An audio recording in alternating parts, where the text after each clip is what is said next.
"Hello," she said to me. "Propose again, but only if the ring is bigger this time. Otherwise, don't." I replied, "Got it." Then I returned both rings and blocked her number. 2 days later, her mom called me in tears. "I'm Daniel, 31M. My girlfriend, well, ex-fiancé, ex-girlfriend, is Melissa, 29F. We'd been together for 4 years, engaged for 6 months. Or at least, I thought we were. The first proposal wasn't some viral spectacle. No drone footage, no flash mob. Just the two of us on a quiet weekend trip, a ring I spent months saving for, and me genuinely nervous in a way I hadn't felt since I was a teenager. She said yes. She cried. She posted it within 10 minutes. I thought that was the hard part. Turns out, that was the easy part. Last Friday, we were at her place. Technically our place, though the lease was in her name because, in her words, it looks better for my credit. We were sitting on the couch, scrolling mindlessly. She stopped on a photo of one of her friend's engagement rings. Huge stone. Like, blindingly huge. She held her phone up to me and said, "See? This is what an actual engagement ring looks like." I laughed, thinking she was joking. She wasn't. She turned to me, completely serious, and said, "Propose again, but only if the ring is bigger this time. Otherwise, don't." I remember the exact tone. Not angry, not emotional, just instructional. Like she was correcting a mistake at work. I asked her if she was serious. She sighed, rolled her eyes, and said, "Daniel, I don't want to look back on my life and feel like I settled. If you really want to marry me, you'll fix this." That word, fix, did something to me. I didn't argue. I didn't raise my voice. I just nodded and said, "Understood." She smiled, satisfied, and went back to her phone. She didn't notice that something had quietly ended right there on the couch. But I did. And I started making plans the moment she stopped paying attention. The rest of that night went on like nothing had happened, which somehow made it worse. Melissa talked about brunch plans, complained about a coworker who didn't understand aesthetics, asked me if I thought she should get lip filler again or wait until summer. Every now and then she'd glance at my hand, where the ring she didn't like enough rested on her finger, like it was already temporary. I nodded at the right moments, made the right noises. Inside, something had gone very still. When I got home, I didn't sleep. I sat at my kitchen table with the ring box in front of me, the one I'd hidden for months before proposing. I opened it, closed it, opened it again. I remembered how nervous I was buying it. The salesman asking my budget. Me lying and saying I was comfortable when I absolutely wasn't. I remembered Melissa saying yes. How she'd whispered, "It's beautiful," and how I believed her. The next morning, she texted me before I even had coffee. "Melissa, so have you thought about what you're going to do?" I stared at the message. "Not we. Not us. You."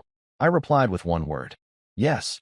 She immediately sent back a winking emoji and a link to a jewelry Instagram account. "This is more my style, don't disappoint me again." That was the moment the doubt finally died. I took the ring box, put it in my jacket pocket, and drove to the jeweler where I'd bought it. The same salesman recognized me, congratulated me again, asked how wedding planning was going. I told him the truth. It's not. Returning the ring was easier than I expected. No drama, no argument, just a receipt and a polite smile. The money hit my account instantly. I felt lighter the second it did. Then I drove across town and returned the second ring, the placeholder she'd insisted we keep, just in case we upgrade. The drive home was quiet.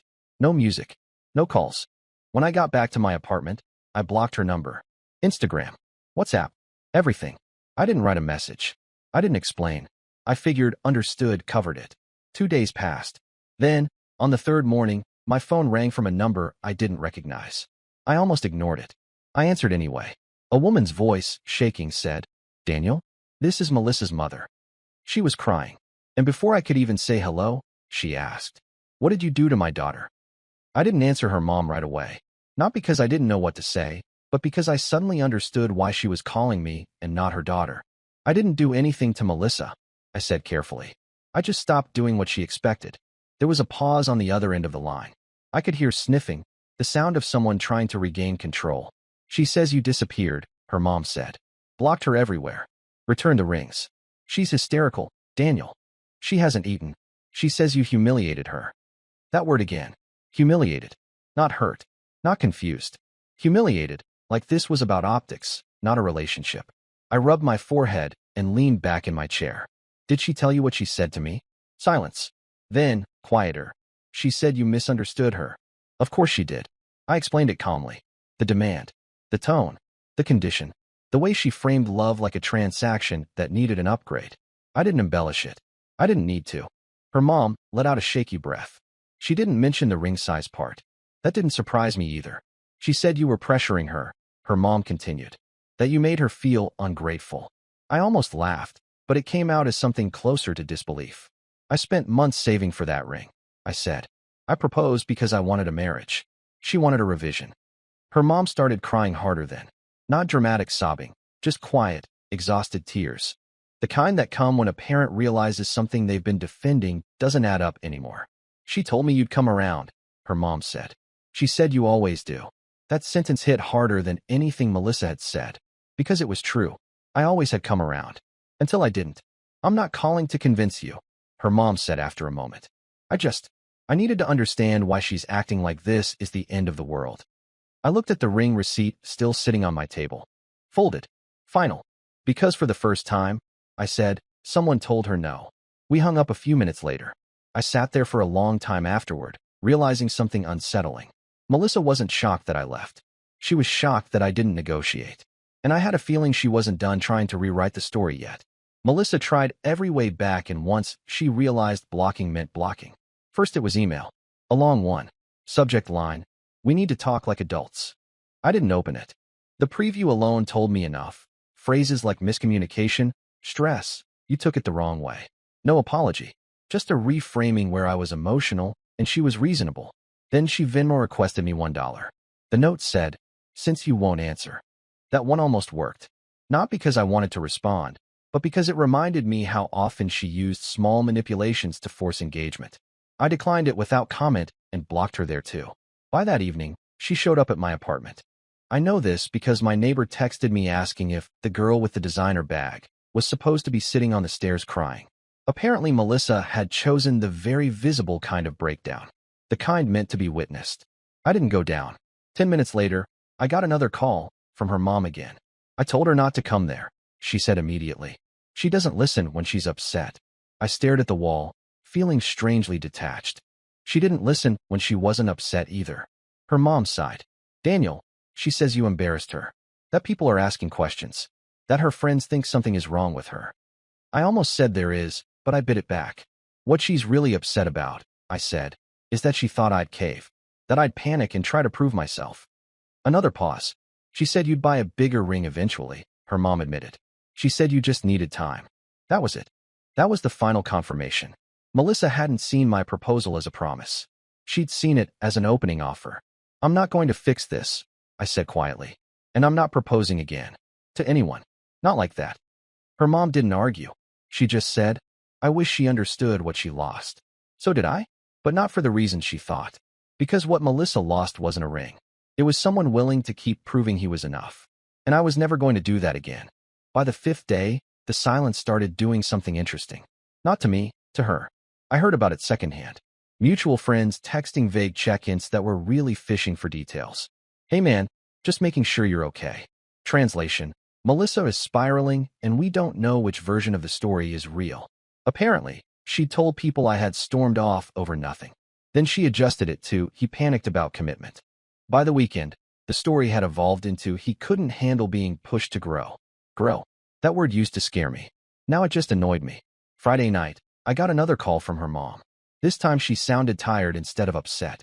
She won't stop talking about the ring, she said. About how embarrassed she is. How everyone saw it, and now it's gone. Has she mentioned the marriage at all? I asked. Another pause. No, her mom admitted quietly. Just the ring. That told me everything. Melissa wasn't grieving a future. She was grieving a downgrade in status. The engagement photos she'd already planned. The comments she wouldn't get to read. The narrative she wouldn't get to control. Her mom kept talking. She says if you loved her, you would have tried harder. That men are supposed to rise to the occasion. I thought about all the occasions I'd already risen to. The trips I paid for. The fights I smoothed over. The moments I swallowed my pride to keep the peace. I did try, I said. Just not the way she wanted. That night, Melissa tried a different approach. A message came through on my work email. Subject line, this didn't have to be like this. I opened it. It was long. Emotional in the way that lists feelings without taking responsibility for them. She said she felt abandoned, that she felt punished, that I had blindsided her. She said the ring conversation was just feedback and that real relationships require adjustment. The last line read, "If you come back, we can start fresh. Do it right this time." I closed the email and didn't reply, because that wasn't an olive branch. It was a revised set of terms, and I was done signing contracts I never agreed to. Saturday morning, I woke up to my doorbell ringing. Not a knock, not a polite tap. A long, impatient press like whoever was on the other side expected access. I already knew it was her. I didn't answer right away. I sat on the edge of my bed and waited, listening. The doorbell rang again, followed by the sharp click of heels pacing in the hallway. "Daniel," Melissa's voice snapped through the door. "I know you're in there." I stayed quiet. She tried the handle. "Locked." "You're really doing this?" she said louder. "After everything I've invested in us?" That sentence almost made me stand up out of habit. Almost. "I'm not here to fight," she continued, clearly lying. "I just want my things. You can't keep my ring like this. That's insane." My ring. Not our engagement. Not what it meant. Just the object. I finally spoke through the door. "I returned it." Silence. "Then, what do you mean you returned it?" "I returned both of them," I said calmly. Her voice jumped an octave. "You what?" I could picture her face. Eyes wide, mouth open, calculating damage instead of emotion. "You didn't have the right," she snapped. "That ring was mine." "No," I said. "It was conditional. You made that clear." She laughed, sharp and humorless. "Oh my God, you're being petty because I wanted something better. That's what this is." "Wanting something better is fine," I replied. "Treating me like a placeholder until I meet your price isn't." Her tone shifted then, cooler, more dangerous. "Do you have any idea how stupid this makes you look?" That one landed. Not because it hurt, but because it revealed everything. This was about image. Always had been. "I'm not opening the door," I said. "You should go." She stood there for another moment, then said quietly, "You'll regret this." I waited until her footsteps faded before I moved. For the first time since proposing, I felt something close to relief. Because once someone shows you they value appearances over partnership, the hardest part isn't leaving. It's staying long enough to pretend you don't see it. After she left, I thought that would be it. I underestimated how hard Melissa fought when she realized she was actually losing control. By Sunday afternoon, my phone started buzzing again, not from her, but from people around her. Friends I hadn't spoken to in months suddenly checking in. Her cousin asking if I was okay. One of her bridesmaids-to-be, bridesmaids, plural, texted, "Hey, Melissa's really not doing well. Maybe you should talk to her." That's when I realized she'd already moved on to damage control. Apparently, she told everyone the proposal had been rushed, that I'd panicked when she asked for something more aligned with her standards. She framed it like I'd failed some kind of test and stormed off instead of improving myself. What she didn't mention was the ultimatum, or the eye roll, or the part where love came with a minimum carrot requirement. Late that night, her mom called again. "I'm not calling to pressure you," she said immediately. "I promise." I believed her. "She's staying with me now," her mom continued. "She keeps saying you'll come back once you calm down. That this is just your pride talking." That word, pride, used like a flaw. "I'm calm," I said. "That's the problem." Her mom was quiet for a moment. Then she said something I didn't expect. She did this with her last boyfriend too. I sat up. "He talked about proposing," her mom went on, voice low. "She said the ring wasn't what she pictured. He tried to save more. Took on extra work. By the time he proposed again, she said the moment felt forced." "What happened?" I asked. "He left," she said. She told everyone he couldn't handle her expectations. The pattern settled into place. Melissa didn't want a partner. She wanted a performance that escalated forever. Her mom sighed. "I think she thought you'd try harder than the others." That might have been the most honest thing anyone had said so far. "I'm not trying at all anymore," I replied. "That's the difference." We hung up not long after. I stared at the ceiling, realizing something unsettling but freeing. If I had bought a bigger ring, there would have been a bigger demand next. A better proposal, a better wedding, a better husband, and it still wouldn't have been enough. For the first time, I felt grateful she showed me who she was before the wedding. By the next week, things started to get quiet in a way that felt final. Melissa stopped showing up, stopped sending people to check on me, stopped pretending this was temporary. According to her mom, she'd shifted into what her family called her reset mode, the phase where she rewrites the story in her own head until she's comfortable being the victim again. I felt nothing. That was new. I expected regret, or loneliness, or at least the urge to explain myself to someone who would listen. Instead, I noticed small things. How peaceful my mornings were. How I didn't brace myself before opening my phone. How my apartment felt like mine again instead of a showroom I kept failing to upgrade. Then, on Wednesday night, her mom called again. This time she didn't cry. "Melissa's been asking me something," she said. Over and over. "What?" I asked. "She keeps asking if you already bought another ring." I closed my eyes. "Not if you're seeing someone else," her mom continued. "Not if you stopped loving her. Just if you replaced the ring." That was it. The final piece. "She can't understand that this isn't about the ring," her mom said quietly. "She keeps saying if she hadn't said it that way, you'd still be here." I thought about that. About tone. About timing. About how many ways people like Melissa reframe accountability until it dissolves. "No," I said. "I would have left eventually." Her mom exhaled. "I think I know that now." Apparently, Melissa had spent the last few days obsessively scrolling through old engagement photos, friends, cousins, strangers, pausing on hands, on stones, on comments, measuring herself against a life she thought was guaranteed. "She said you made her feel disposable," her mom added. I almost corrected her. Almost said no. She did that to herself. But I didn't. Because the truth was simpler. I didn't make her feel disposable. I just stopped letting myself be. And once that happened, everything else fell apart on its own. 2 days after that call, I thought the whole thing had finally burned itself out. Then my phone rang again. It was her mom. But this time, she didn't even try to ease into it. "She's blaming me now," she said flatly. I sat down. "Blaming you for what?" I asked. "For not stopping her," her mom replied. "For letting her say what she said to you. She told me if I had raised her differently, you wouldn't have left." There it was. The last deflection. Her mom sounded exhausted. Not emotional, just worn down. Like someone who'd spent years cushioning consequences that were never hers to absorb. "She told me you ruined her timeline," her mom continued. "That you wasted 4 years of her life." I almost corrected that too. Almost said no. I returned the rings in time. Instead, I asked, "Has she said she misses me?" Another long pause.